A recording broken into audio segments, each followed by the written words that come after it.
rya jambo ryiza wambwiye ryabaye nk'igitsi ku mutima, za nzandiko nziza wampaye ndazisoma ku manywa na nijoro, nazisanzemo.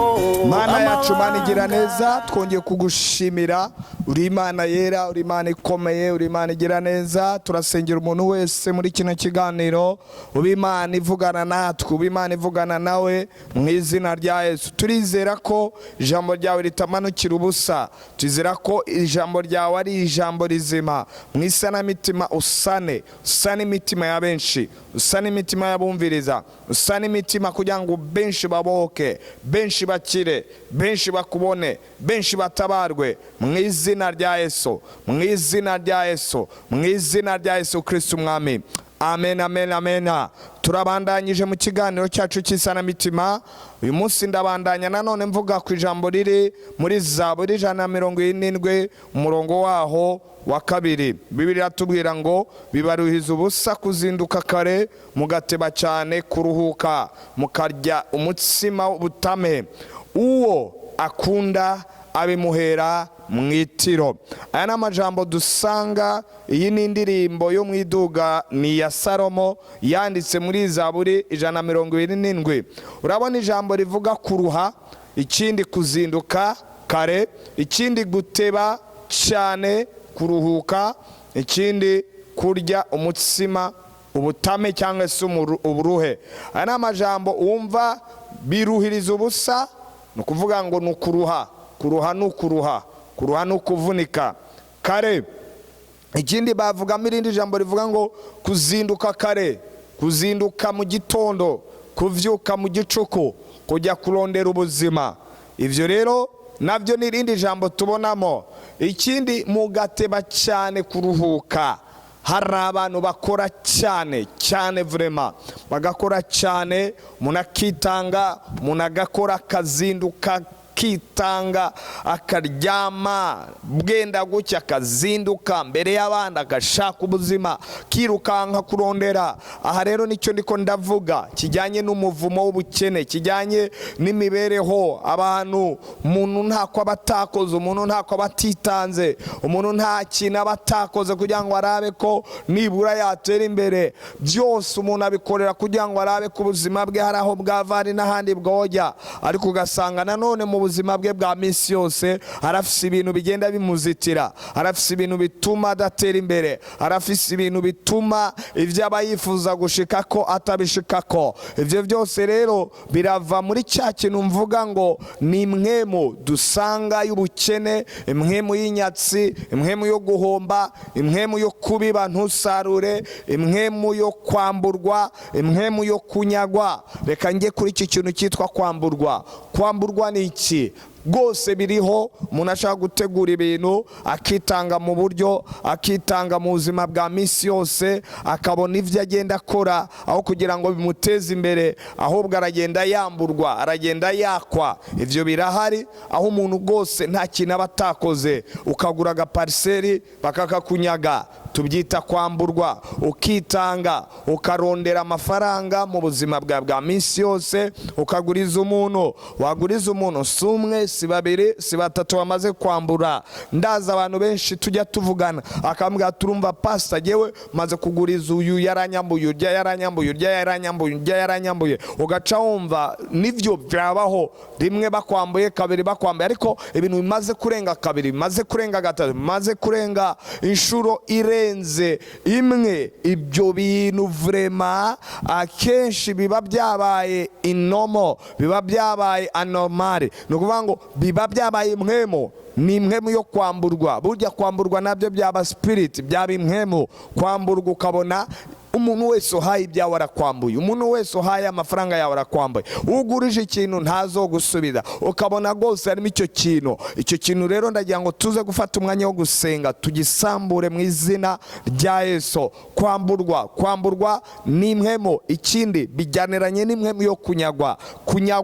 Kuba ufise ibintu abantu bakaza bakakunyaga kandi ntacyo baguhora, ukabona nyine harimo ikintu cyo kunyagwa. Wanyazwe rimwe, wanyazwe kabiri, wanyazwe gatatu, ukabona ntabwo ari ibintu bisanzwe, ni ibindi bintu ubona uvuga uti ariko ibi bintu ko mbona bidasanzwe mu buzima bwanjye. Burya ikintu cyose uzobona mu buzima bwawe ukabona ni ikintu kiguma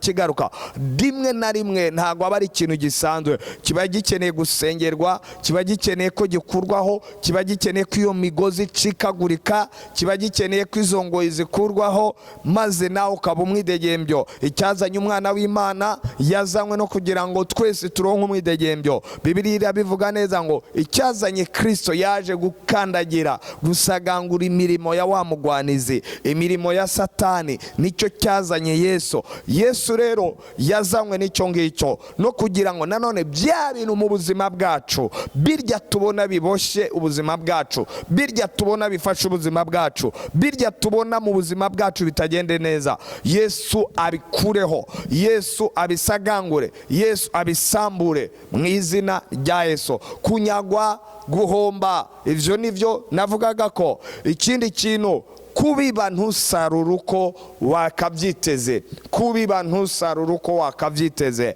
Ivyo twabivuzeho mu kiganiro cyatambutse ejo, ntabyo nsubiramo, ariko bigaruka ni ukuvuga ngo ni ugusambura iyo mpwemu, ni ugukubita hasi iyo mpwemu. Aha rero ni ukugira ngo tukwereke ibintu bimwe na bimwe. Hari igihe umuntu agenda n'indwara ntamenye ko iyo ndwara yifise, hari igihe umuntu abaho mu buzima bwa gikristo akabona ibintu byose nta kintu na kimwe kigenda, akavuga ati ariko jewe naje kurangiza umurimo w'abari mu isi, wagira ngo je navukiye gukurikira abandi. Hariho abantu bavuga gutyo, je navukiye guherekeza abandi, je mbona ibyanjye bitagenda, je mbona ibyanjye. Ugasanga umuntu abayeho ubwo buzima, avuga ko nta kigenda, avuga ko byose byaparanganya, avuga kumbi uwo muntu abivuga ni umuntu azi Kristo, ni umuntu yamenye Imana. Aha rero ni ukuvuga ngo twaje kongera kuguhishurira birya bitagenda neza, birya bitameze neza. Imana ntango yigeze ihinduka, Imana iracyakora, Imana iracyagaragara kugira ngo ibikureho. Ikindi kintu navuga umwuka wo kugira imipaka. Hariho abantu bafise kugira imipaka. Imipaka ni ukuvuga ngo spirit ya limitation. Afise ahantu ajya akora akagarukira, ntago ajya arenga aho hantu. Vyashoboka kuri kuranyumviza muri iki kiganiro, hari byinshi ujya ukora ukabona urahagarikira ahantu, ukabona hari ahantu ibyawe bitarenga, ukabona hari ahantu ibyawe bigarukira. Aha rero ndagira ngo nkubwire kuri iki kintu cya limitation. Umwuka uvuga ngo wozokora ariko ntuzorenga ngaha, wozokora uradandaza ariko hari amafaranga udashobora kunguka, wamawunguka amwe. Woriga nami wanyu barize nta numwe yigeze arenga muri segonderi, bose bamabagarukira primaire. Ukabona mu buzima bwa harimo iyo mwemu y'imipaka ivuga ngo we ntuzarenga ngaha, we ntuzarenga, we ntuziga ngo ugere ngaha, we ntuzatunga ngo tunge birenze ngaha, wewe ntago uzogura imodoka, iwanyu nta numwe yigeze atunga imodoka, bose ukabona nyine hariho icyo kintu cya limitation. Umwuka w'imipaka, umwuka uvuga ngo nturenga ngaha, nturenga muri ibi.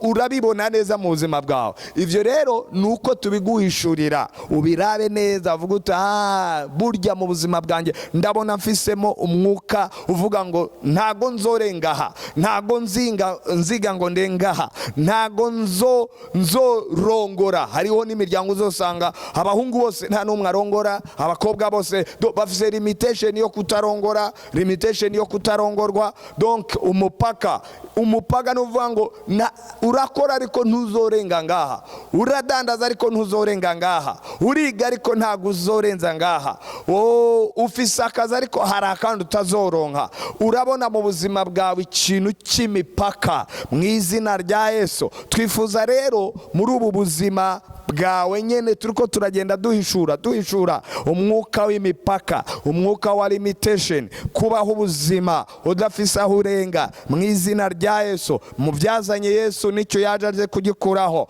mu byazanye Yesu nicyo yaje aje kuvuga ngo no, utegezwa mwana wanjye kurenga aho ngaho mu izina rya Yesu. Burya niyo mpamvu iki kiganiro kiriho, ni ukugira ngo twongere tuguhishurire, wongere urebe mu buzima bwawe, mbega ubuzima bwanjye mbayeho nifuje ibi nabiri, hari abantu ibyifuzo byabo by'amaberera aha bitajya bijya mu ngiro. Iyo nayo ni limitation. Limitation ku byiyumviro, limitation umupaka ku bintu byinshi wama wiyumvira ariko utajya urenga kuri ibyo bintu wama wiyumvira. Hama rero ndagira ngo wumve, niyo mpamvu tugwa nimero zacu kugira ngo uzobashe kudukurikirana.